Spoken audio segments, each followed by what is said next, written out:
నమస్తే మిత్రులారా, నేను మీ శ్రీనివాస్ చౌహాన్ అడ్వకేట్. మిత్రులారా, సాధారణంగా చాలా మందికి ఉండే డౌట్ ఏంటి అని అంటే, సార్ తెల్ల పేపర్ మీద రాసుకొని అప్పులు ఇవ్వవచ్చా? బాండ్ పేపర్ మీద రాసి అప్పులు ఇస్తే ఆ బాండ్ పేపర్ చెల్లుబాటు అవుతుందా?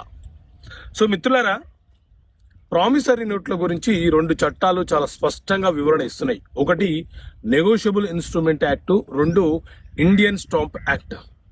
ఇండియన్ స్టాంప్ యాక్ట్లోని సెక్షన్ 5 సబ్సెక్షన్ 2 ప్రకారంగా ఏదైనా ఒక బాండ్ పేపర్ మీద అప్పు తీసుకునే వ్యక్తి, అప్పు ఇచ్చే వ్యక్తి ఒక ఒప్పందం కుదుర్చుకొని, ప్రామిసరీ నోట్ అంటేనే ఒప్పందం, గుర్తుపెట్టుకోండి. ఒక ఒప్పందం కుదుర్చుకొని నేను పలానా వ్యక్తి వద్ద నుంచి ఇంత డబ్బు తీసుకుంటున్నాను అని రాసిస్తే అది చెల్లుబాటు అవుతుంది.